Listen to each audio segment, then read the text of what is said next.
Nous sommes ici dans le département de microbiologie, qui est constitué de 3 services.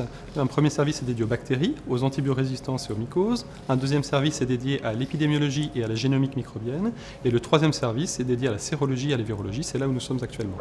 La mission principale de notre service est de servir de laboratoire de référence national pour la grippe, auprès des instances grand-ducales, européennes et mondiales. Cette surveillance de la grippe peut se décliner en 3 niveaux.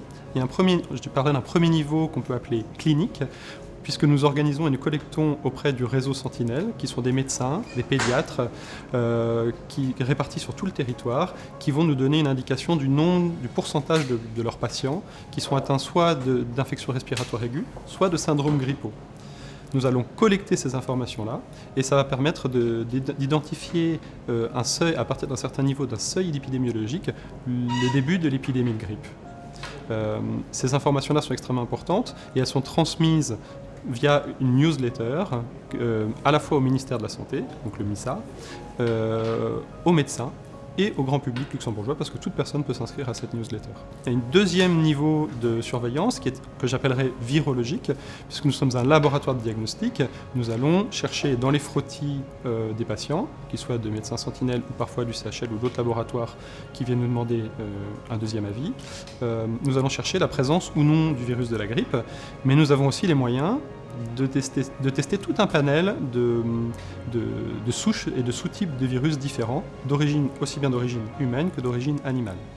Pour ça, nous sommes dotés d'un laboratoire de niveau 3, donc BSL 3, qui est un environnement confiné qui permet de travailler en toute sécurité sur le diagnostic et la culture cellulaire de virus notablement plus pathogènes. Là-dessus se rajoute un troisième niveau de surveillance que j'appellerais moléculaire, puisque nous allons identifier certains souches virales positives en PCR, et nous allons aller regarder en détail la séquence, donc nous allons dérouler toute la séquence génétique du virus pour regarder, les comparer entre elles.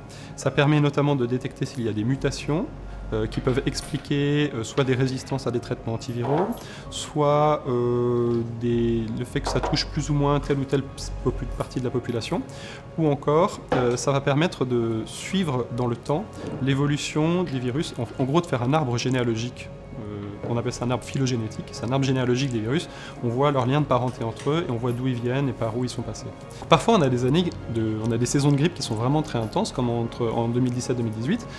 Tout le monde travaille dur, ça fait une grande charge de travail, et donc on est content à la fin quand on a pu participer à l'identification de l'épidémie pour éviter une surcharge, par exemple, d'utilisation d'antibiotiques, mais aussi, notamment, collecter toutes ces informations à l'échelle européenne, supranationale, parce qu'on fait partie d'un réseau qui permet d'une manière plus globale de protéger la population.